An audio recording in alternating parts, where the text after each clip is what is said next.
now is there's been a bit of a shakeup. North America tends to play tower quite a bit as well, and there doesn't really seem to be a true definition as to which side regions prefer, but then the ways that you defend them. Do you stick an ACOG up on the top of tower? Do you possibly position a Jaeger or an Ella or a Mute up there? There's a lot of versatility. You can play a shotgun up at that angle as well. Do you fight for a retake? FaZe versus Mocket, the first matchup of the day. Look at how many times FaZe tried to equip themselves with a retake, often keeping Cameraman and Yuna on an island in the basement, and then just go for full-blown retakes. Now, as we noted, it's not going to work on kids' dorms, but you can possibly retake on tower. You can possibly retake on that bottom floor quite easily.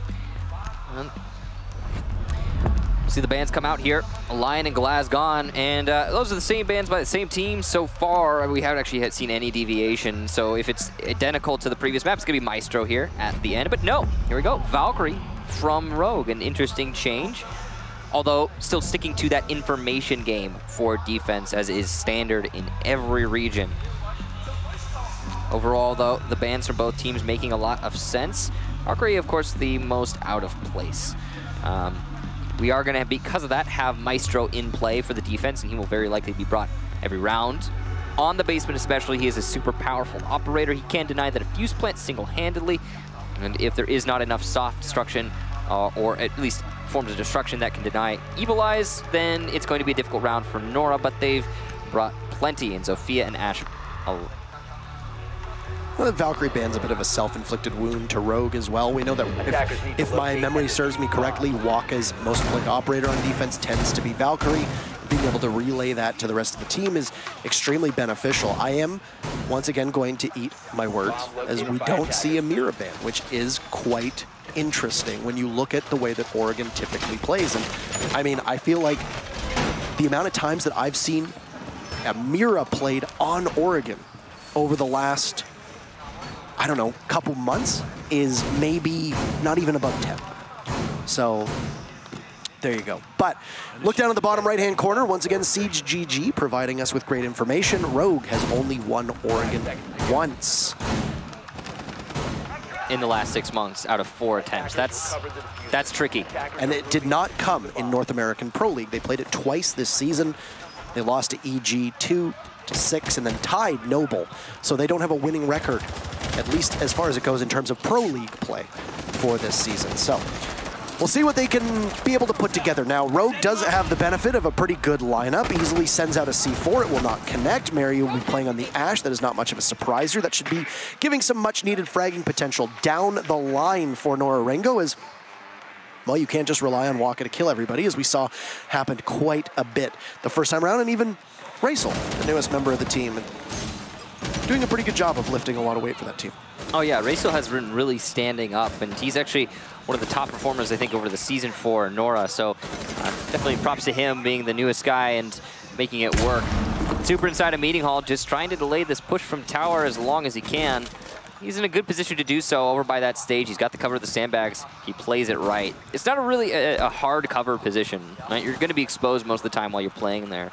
And it's very likely you will be droned out, but it can do some work. And here, Super has decided to fall back, though. Probably the right call, I would say. You know, you wasted a decent chunk of time, and now your C4, if it's still in hand, could be super useful moving forward. Easily by the main lobby, gonna get the heartbeat, but miss the shot. And Mariu will get a double kill onto Shuttle, who peeks along with his teammate. Great job to Mariu, performing as we expect him to, as one of the top players on Nora. And that Ashe really paying off so far in this round.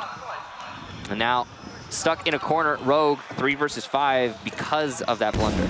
Yeah, and I mean, this is Mario doing Ashe things. You know, I believe we saw Ashe get banned against him at the Paris Major because of how much damage you can inflict with that role. Of course, still the most efficient, swift killing operator that we see in this game. And of course, the Mute Jammers are going to cause quite a bit of a headache for Nora-Rengo on their side of things. They don't really have any distinct ability to take out the Mute Jammers unless you use an Ashe charge or possibly a Zofia grenade to do that. But you will usually use that utility somewhere else. A misplay from JJ as he's amidst the smoke of a toxic canister. He drops down a Candela, and Slash will be completely blinded. In comes Mariu, and Waka finishes that one up. That's going to leave Eclipse in a 1v5 that becomes a 1v4 after Papilia falls. A flash goes in, and Eclipse knows that he is just in a world of trouble. Raisel will end his suffering, and Nora-Rengo will take the first round on Oregon. All it took was 15 seconds, and he catches him in the midst of a C4 toss that could have possibly done some damage, but alas. Okay, I'm going to come back to it, and I feel like this is the same thing I was talking about on the previous map. On Consulate, Rogue, their roamers are not working out. Every single time Rogue has players off-site, it seems like they're dying. And the only time we've really seen Rogue roamers do anything is when they're able to make it back to site, but still delay for a little bit of time. Or go for a late flank, but not engage anyone at any point. I mean, we saw the Bandit in the final round of the previous match not get into any fights immediately, but distract his opponents at the very least. So when Rogue is roaming and they get into a fight, very often they're losing it to Nora. And that's really bad for them. That's what we really don't want to see. And the solution is, well, of course, you could say winning your fights, but more, I would say, just, hey, tone back the roamers a little bit. Yeah. If you had lost one person in the main lobby, say it's easily the Pulse who's getting way too aggressive. Let's say it's just him, though. And the Jaeger does not die. He's in sight. He's playing smart. Then you're in a great position. You could still win the round. But two people for the price of one, I don't know. It's a bit confusing because Easily pulled out that cardiac sensor. He saw where the Ash was inside a garage, made the call, peeked, died, and then the second member of Rogue peeked as well and died. Yeah. That is an issue. You can keep that pulse on the sensor, relay that information, and then provoke a fight in which Easily is still alive. And at worst, you lose one person, but Easily can try to get back to site. And of course, a Pulse playing on Laundry downstairs, you're usually going to be in that little laundry hamper room, giving all the information to your team. That's a big thing, isn't it? It's, you know, the Pulse downstairs, you can detect easily most of the players on attack. And he just died too early to do that. And I agree with you. I think coordination probably would have been the saving grace there. But it's done now. Nora have put themselves up one round, and Papilla's working his way into the tower with the rest of his team. A track onto, looks like one of the roamers over by the south side. It's going to be, I believe, Easily who will fall back. The right call. When you get hit by the Jackal, you really do need to play it safe. He's not going to make the same mistake he made in the previous round. Smart. Super over in the meeting hall. He's been playing this somewhat precarious position consistently over the last two rounds, but also consistently he will fall back before he feels any real pressure. Again, smart for Rogue to be so passive on this defense because the aggression really has not been working out for them. No. It's been another tower take on behalf of Nora-Rengo. They're going to have to wrestle with the defense downstairs. Of course, being quarterbacked by Eclipse's Mira play and Easily on the Maestro is no real surprise whatsoever. Just over top of Harry Potter, Waka will just sit and wait. Breaching charges on a Zofia, pretty commonplace this day and age, especially if you have the amount of claymores that you need. He's going to lay into Shuttle, deal quite an extensive bit of damage, but that's really going to be all she wrote. Now Eclipse downstairs, or rather it was Eclipse that he lay into, is now Shuttle going for the roam upstairs. It was the Mira taking damage. The Vector at that range, not ideal to try and contest with an ACOG, especially on Zofia. Look at the aggression here again from Rogue. Now, it hasn't been shut down yet, and Nora is certainly looking for and expecting the aggression, but it's pressure that can be applied when the moment comes to it. Now, this is huge. Shuttle has actually managed to find the flank of this drone. It does not appear that Nora is aware of his position, though Nora is pushing in through construction, so it might not actually matter. The construction Mira window is unmanned, which is going to hurt the defense for Rogue significantly. Shuttle still playing by the main lobby. Doesn't look like he's going to be able to influence this round's outcome. C4 prepped and ready for the eventual push, but the gas canisters are delaying in the initial attempt. The Yin Candelas will do a lot of damage in terms of disruption. Mariu is able to get the initial entry, but Slashog with the gas canister does manage to refrag. JJ has been down in the main hallway, and the diffuse plant is going down. Easily will get the entry kill onto Papilla as he attempts to ignore Box as a location. Oh no, a fat finger from Easily, but he still wins the fight. Slashog as well, stepping up for his team, and Rogue take it. He's got Slash there with him as well, able to do the work needed. But I mean, that Maestro, of course, I spy with my little eye, adorned with what appears to be a Pro League set. You saw the skin that the Maestro was wearing? Ah, I didn't, I missed it. Those gold and white colors of the Pro League set being on the Maestro. But Besides that, of course, a bit of a panic from Easily as he looked like the Ashe was going to possibly waltz her way in through the destroyed wall next to the mirror window. But no, she just decides to go through the main door and slashes there. Whether it's the SMG-11 or the shotgun, that's an easy cleanup for Rogue. And of course, speaking of Easily, he had the LMG in his hand from the Maestro. That was just more than enough bullets and ample opportunity to take out the Ashe. No, one thing I really do want to point out here is that, in a way, Nora helped out Rogue in that round. Using the Jackal to force Easily to fall back to the site, fantastic.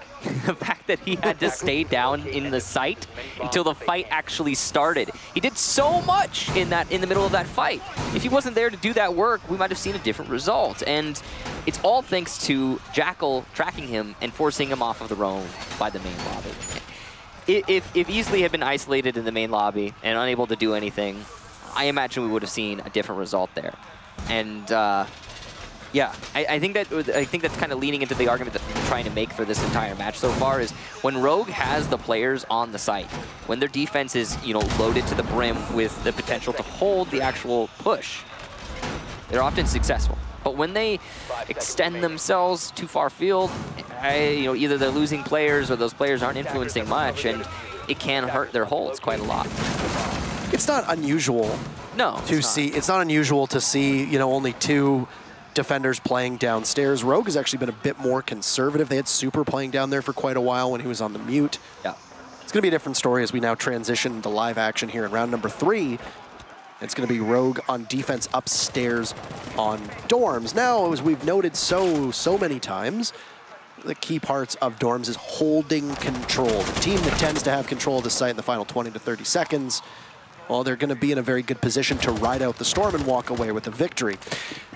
Nora-Rengo's first focus is going to be on opening up that generator wall. Now, there are no hard breachers banned, so Nora-Rengo can load up with both a Thermite and a Hibana. That's something they did on Consulate in the first map, but no, this time around, it's going to be a singular Hibana. And as you can see, Rogue understands that the focus for Nora-Rengo on that main bedroom is of the utmost importance.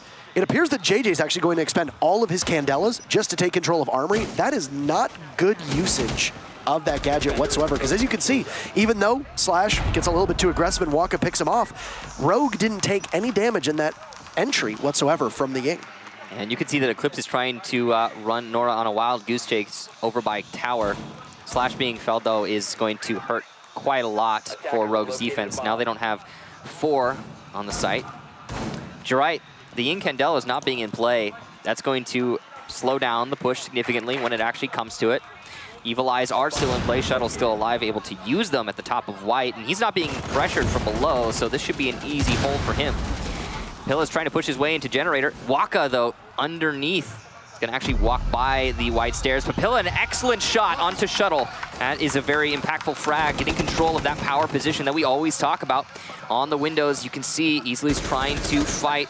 Eclipse coming up from behind, and he will lose the fight to Waka. But Pilla, though, gets the entry on too easily, and it's all up to Super downstairs, and he is finally finished off. It was immediately that Papilla gets that kill onto White stairs as he gets towards the side of the mirror window. He throws the smoke grenade and it immediately gets snagged by an ADS. Just some highs and some lows right afterwards, and that could have been a possible hindrance for Nora-Rengo, but in good old fighting fashion, they just punched their way through and they pick up their second round here on what was a really great team effort. And they managed to do so with a very little utility at their disposal. It was just purely fight after fight being won with good gun skill. And there was, shown on our screen at least, a perspective of Rogue. They missed quite a bit of shots that they really probably should have landed. You know, they say that you miss 100% of the shots that you don't take. I believe that's Wayne Gretzky and or Michael Scott, depending on what type of television series you watch. Well, you miss about 100% of the shots you do take as well in that case for Rogue, as Shuttle on the retreat back to site over by White Stairs was what really capped everything off. And then Papilia, of course, up top as the Jackal play, and then it just really fell apart at the seams. So Rogue is going to be gifted an opportunity to go back up to dorms. That's exactly what they're going to do. They're going to manage to unlock Laundry for the next round no matter what happens here. So it's very unlikely that we're going to see, at least from Rogue's side of things, a tower or kitchen defense. And then, of course, when you go downstairs for Rogue to Laundry on this 5th round, of course, they decide to throw a wrench in the plans, or at least in my speculation. we're likely going to see Rogue try to possibly keep bodies a little bit closer to site. I like that you pointed out that when Rogue plays really loose and too disconnected with the site, it doesn't bode very well for them because Nora-Rengo has been doing an exemplary job of finding them and picking them off, whether they're squandering utility on entry or not. Yeah, that's really been the story here. I think whenever Rogue has players off-site in flank positions, it almost never works. Almost never. And in contrast, when they have, you know, everybody anchored up, ready to go, those fights tend to go Rogue's favor. But that is something that they've been struggling with, as you touched on, just winning fights. So, Nora on attack to the top floor once more. Last time they came from Generator. This time they might choose to come from a different angle. So if they're choosing to go for a north window take, they are a little bit slow to the party. It's more likely that they're going to commit once more to that Generator master wall. Just clearing out utility here, trying to feel out the defense easily, forcing himself into those positions that we talked about. He's going to be in junk tower. If he gets droned out here, could really hurt. But on the other side, if he's able to get to the flank of one of his opponents, could give his team an advantage, and I think that's what Rogue have been gambling on for quite a long time. The run out will not see success, very narrowly missing the shots. Waka will land his, though, and I think that's the story. Waka has been doing just that for the entire match. Every time he's met with something unexpected, he wins his fight, and it's not just Waka, it's the rest of his team. Mariu, for example, who has just gotten a kill on Slash Hug. Eclipse will fight back. Mariu goes down on that window, facing to the north, but Rogue still in a bad position. The counterpunch will come from Rogue. There was some coordination there from Eclipse on Easily. That's why the read happened in the push onto Waka, and a great reflexive flick from the Zofia as Waka just pivots and immediately obliterated Easily. And it's just, once again, a story. Rogue played that so well. Easily missed his shots. That's really what that altercation came down to with the Zofia. Shuttle playing this tight angle over by the deployable shield will need to make sure that he doesn't miss his shots, even though he does for just a second there. Ray all the way over towards Dorms as he's looking to try to use those X-Karos to his advantage. Shuttle will pick away at the feet, but no, there's nothing that connects whatsoever. So, Rogue, where they're gonna really battle test this. They are holding in good position. Shuttle, a blind spray onto Ray, and Eclipse will fall. Waka gets another kill onto Super, and it's all up to Shuttle just to hang on. He's down JJ, and he has quite the abundance of bullets. Takes an opportunity to go onto his camera, finishes off the Ying, and he'll get blasted into oblivion, and there it is, Papilia. And they will stress test our theory crafting, and Nora-Rengo very strong, 3-1 for the time being. And as the pop-up said to you, Michael, they are winning the entry battle so cleanly. And that obviously snowballs, and is especially doing so here on Oregon. The thing that really pisses me off is that the entry battle isn't an entry battle. It's people off-site like what we just saw there from Easily. He's nowhere near anything that's relevant. And he ran out, he had every advantage. You said it perfectly. He played it right, and he missed his shots. And that's been the story for Rogue throughout this entire match. They have found themselves in advantageous position multiple times and just not been able to land the shot. And it's freaking me out because it is not typical Rogue. Oh, they're being outdueled right now. Yeah, I mean, that's a huge part of it. Nora-Rengo's aimers have just been, they're gunners. They've been on point. That's absolutely true. Nora really landing their shots, and I think that's something that our analyst has really touched on, actually, before the match even started. Nora are famous for having excellent aim, having the players capable of winning fights, and Nora's been playing into that. They've been in their positions that, if I get challenged here, I know I'm gonna win it. That's really been, I think, the mentality for Nora so far, and there's been some recovery fights as well, like that one we just saw from Waka onto Easily running out of junk tower. That's a recovery. That's not them being in a good position. That's just Waka winning the fight, having the aim to do that. Of course, when you're taking those 1v1 gunfights, that can completely change the tide of a round. Yeah, and it's funny because there were a couple rounds on console where it looked like Nora-Rengo were a bit lost. A good example was that very first round, Shuttle, how quickly he was able to recover that fumble that was on behalf of Rogue. Shuttle pushes in through the connector. He takes the fight towards the main desk. He then pivots over towards long desk. He cleaned up everybody, and he did so in great way. There was nobody from Nora-Rengo who seemed to understand the walloping that they were about to receive. Same thing happened with Shuttle when he was playing the Vigil up top, looking in towards Printer, and then pivoting in over towards the top of Visa Stairs. But it's been the other way around here on Oregon. It's Rogue who have looked a little bit lost as to where Nora-Rengo's coming from. And that's why we see the deficit the way it is. Now, there's still hope. If you're a fan of the North American juggernauts that are Rogue, well, this could still very easily be a 3-2 split. But with the way things are shaping up, Nora-Rengo look like they have their full confidence. And if Rogue continues to miss their shots, it doesn't really matter how much that Rogue can muster, because if you can't get those aim battles under your belt, it's going to spell trouble for the next X amount of rounds. Yep, it's definitely worrisome for Rogue, but there's still time. Nora only 2 rounds ahead right now. That's 3-1. So it's not the end of this match at all. Shuttle inside a meeting hall looking for the fight up into Attic. He's aware of the pressure that is being applied from that wall. He is also aware that he is being fought from the main lobby. So this is not an easy situation for Shuttle. The right call here probably to fall back as he's being pressured from multiple angles, but he's going to stay true. And so will the rest of his teammates behind him. As you can see, there's players from the defense in tower, by the stage. They're really trying to hold on to this meeting hall. Mario going for the long angle fight, but easily has decided to relocate and find a new angle through the sandbag's desk. Shuttle pushing up to the entrance, the anti-chamber, and he will win that fight. An excellent job to Shuttle. The aggression paying off this time. He almost loses his life as he peeks into an angle he didn't even know exists, but he will manage to fall back and easily will cover his retreat with a kill onto Papilla, who attempted to rush into tower. It's a very strong angle that you see the Maestro playing at, equipped with an ACOG. He can sit on those T2, T1 level stairs, look all the way in towards meeting hall and then out towards classroom, as it was very conveniently opened up by the Hibana of Ray. And it's now allowed Nora-Rengo to take control of meeting hall, but it cost them about 2 minutes. It also cost them 2 bodies. And Rogue, managing to get back to site easily, very likely won't get a reset. Shuttle low enough that he could possibly, but time not necessarily on their side, as Nora-Rengo has everything in their disposal to possibly go for a rush strat. JJ still has all 3 Candelas remaining. C4 will blow up just behind him as the Ying positioned inside a pillbox. He'll just run right into the gunfire of Eclipse. That Vector chews right through him. Super with a kill of his own as Shuttle gets down in the fray. Mario doesn't even bother to pick up that diffuser.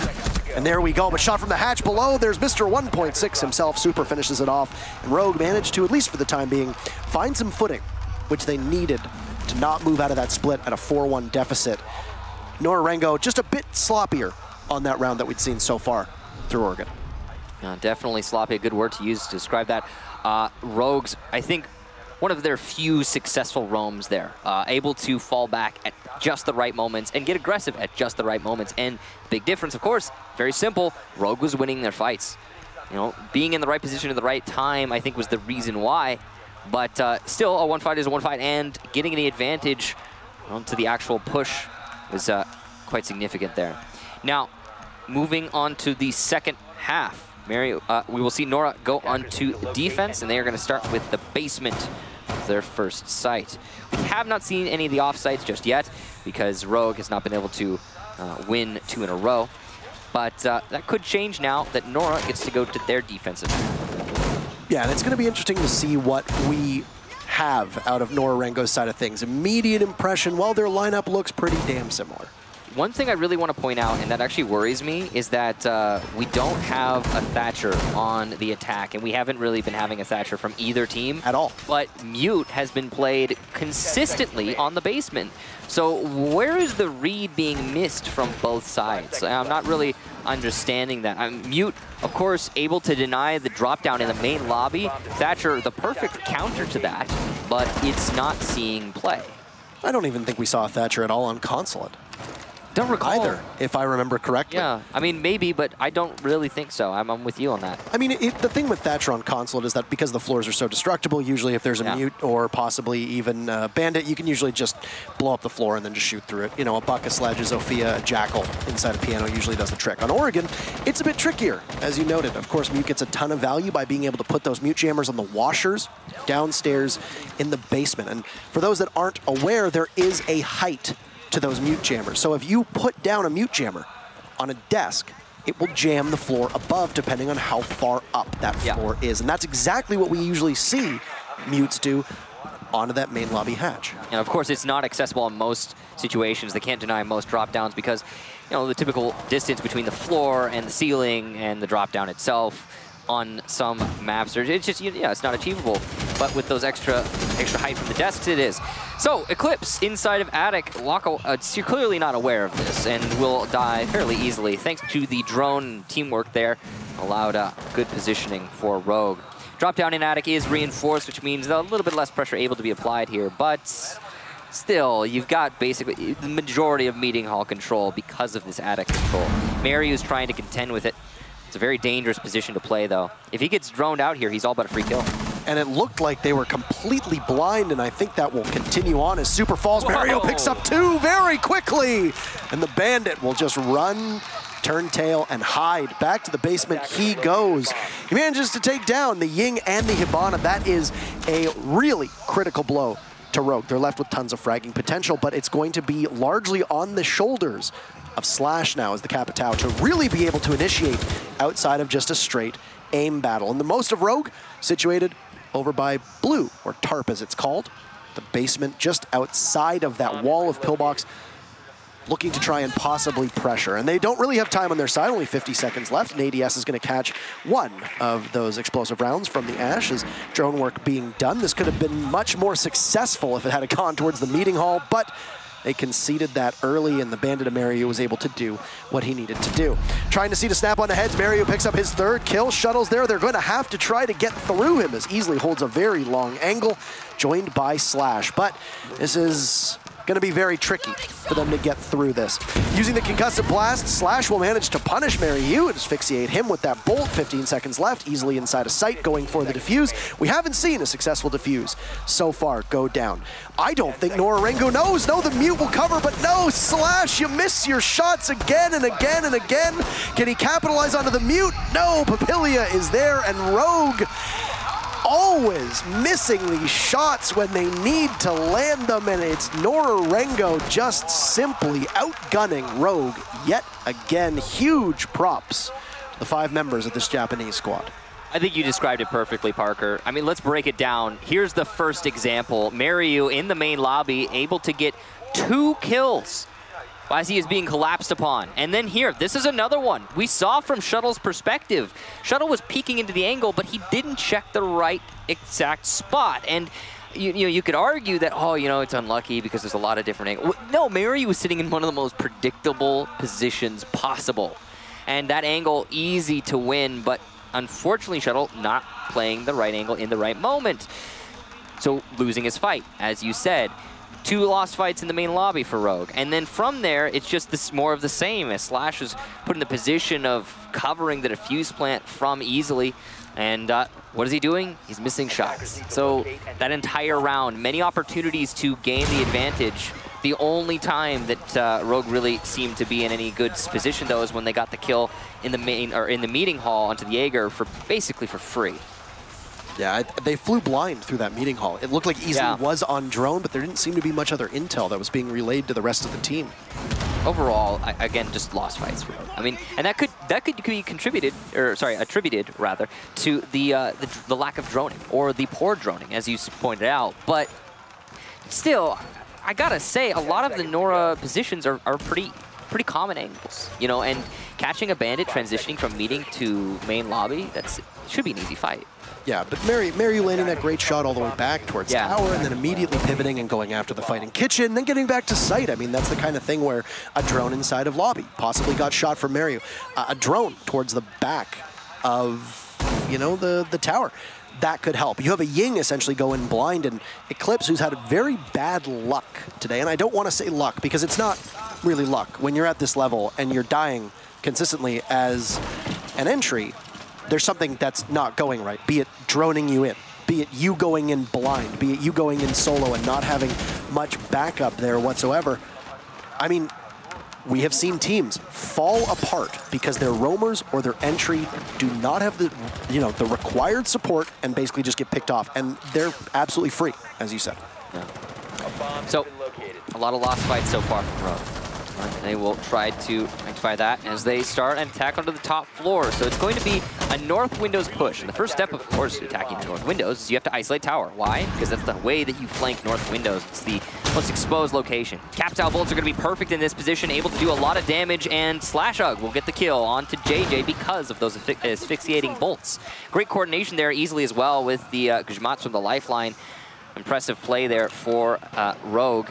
Able to get control of dorms, but Waka is downstairs playing as the Pulse. Perfect position to deny the repel.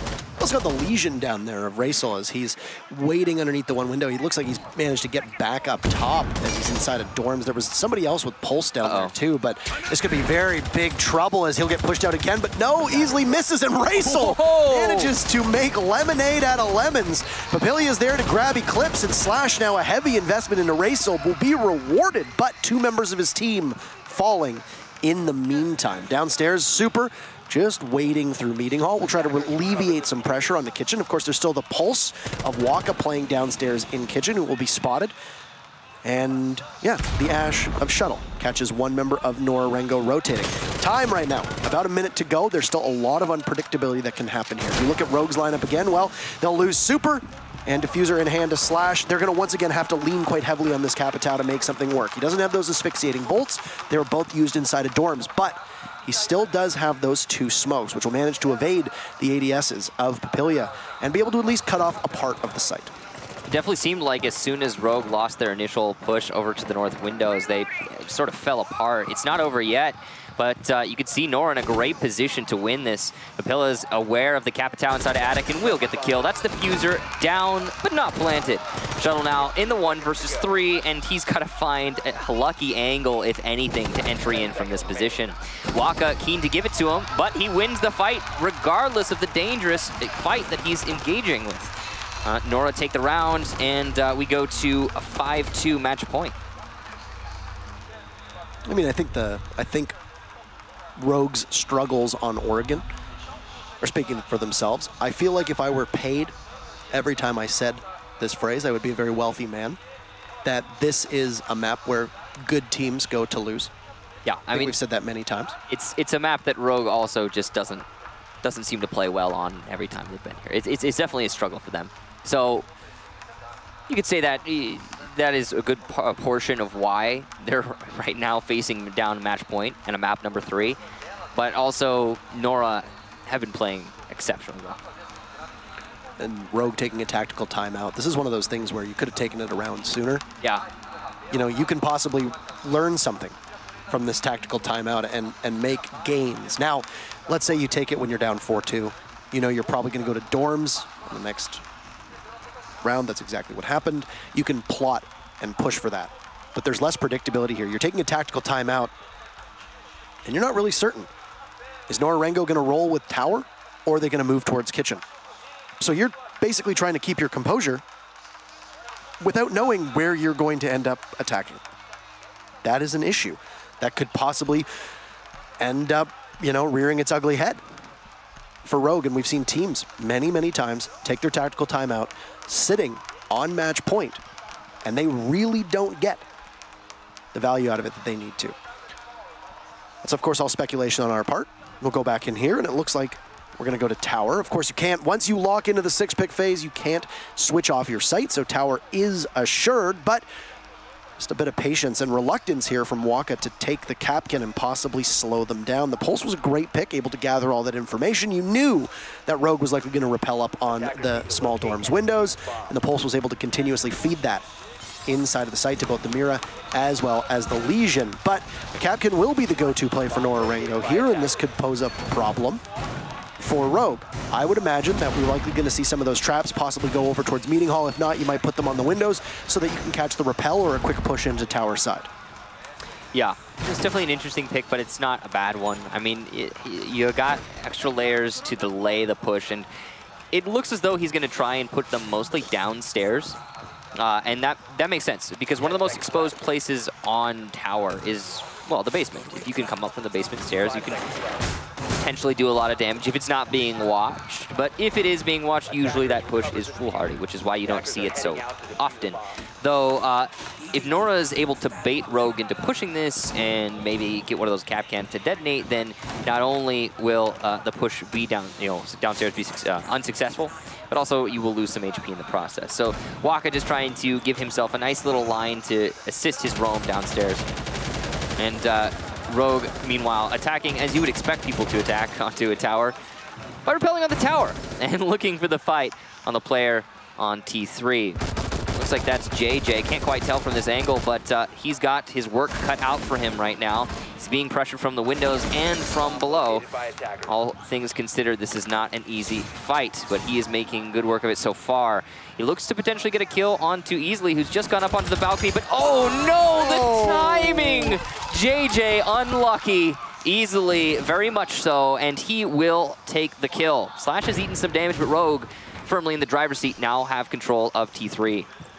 Easily can't really see the castle that's lying prone over there, and Mario's going to eliminate Slash, and that's the Capitao. That's a big kill, but Rogue, as you mentioned, on top of T3. They'll lose the asphyxiating bolts, they'll lose the smoke arrows, but they've still got the Candelas to rain from above. Shuttle falls to Papillia, and Nora-Rengo finds their first lead of the round. It will continue to add up as Mariu tallies it up, and it's 4v2 in favor of Nora-Rengo. 90 seconds in, and both Eclipse and Easily, their firm embrace at the top of top of Watchtower, as now Easily will drop and can possibly go for a plant here. He's ensconced. There's going to be no pressure onto him unless there's a cutoff from the top of Attic, but that's controlled by Eclipse. One Candela goes off. Easily needs to be very wary of that armory window. Can he escape to safety because he is vulnerable? A possible run out from Garage is in the cards as well. Eclipse, with his red dot sight, doesn't have the added magnification of Maycog, but still just waiting patiently. He sees somebody edge up, and he's going to light him up, but no, it's two. Eclipse missing his shots. He gets down. Easily is there. He'll have to watch the diffuser. He's in great position. Papillia lying prone on diffuser. A C4 sails out. Diffuse going down. Getting stuck. Easily needs to walk in. He sees the hand. Easily with one. Two for Easily. Trying to keep his team in this. Out jumps the Mira. Waka is down, so it's all up to Racio, but Easily with the clutch. Rogue will stay alive. That timeout, an excellent choice. Ranger very happy in the background, and that is a nail biter for the North American fans and a heartbreaker for the Japanese fans. We will continue onwards, and this will unlock the laundry supply room site downstairs. Man, when you see the Ying in tower in T3 go down, missing the shots, losing those fights. I mean, that's what's been causing Rogue to lose so many of these rounds. Just simple things like that. You're in the perfect position to deny a retake from both the attic and the stairs. There is no world where you should be losing that fight, but when you see it happen, you think, oh, it's over. Rogue have lost this one. It cannot possibly be a retake, but Easily played it perfectly in the exactly the right position to win it out as a single person. And he managed to do that. He managed to clutch it 1 versus 3. Very impressive, and props to him for making that happen. Now, moving on. Nora get to go back to a more standard defense, as you pointed out. The basement. Now, this is going to be their comfort spot because they have yet to lose it. Now, of course, they've only went to the basement once, but still, somewhere they are very strong.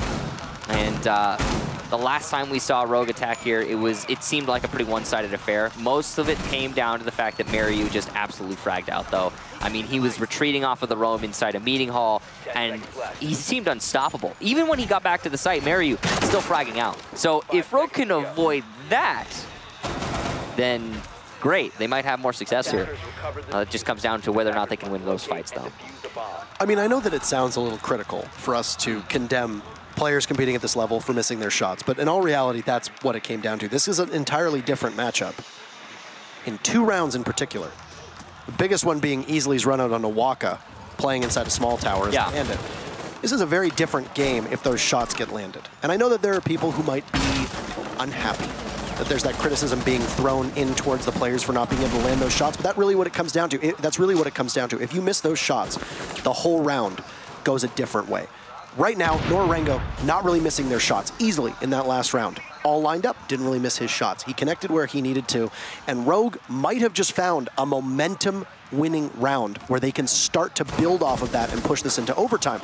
But for the time being, Nora-Rengo being gifted that bottom site, like you said, it's a great spot for them. And it's going to start off really well with Mariu running out of the doorway and taking out Slash. You could see on his face, he was really happy when he landed that shot. And an impressive one, to be certain. Papillia is also going to take down Easily, so the momentum that you thought and I thought as well that Rogue maybe just achieved, I don't know. It seems like Nora is just fighting back immediately. They aren't letting Rogue get their foot back into this match.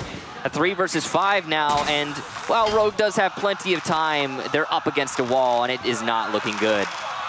We've still got utility. I mean, Slash falling, easily falling. Nora-Rengo in a great position to close this match out. 90 seconds, the crowd getting very invested in this matchup. Now, because this is laundry, you're going to see 3 bodies playing downstairs. That still allows for 2 roamers for Nora-Rengo to play up top. But there's actually every single body of Nora-Rengo down on site. They're able to hold every single angle for when Rogue inevitably pushes. And this is the big difference, isn't it? When Nora has roamers, they do some damage and then fall back to site and play it, you know, just wait for the round to end. When Rogue has roamers, those roamers get picked off. Whatever the case, though, Rogue up against the wall, they are doing their very best.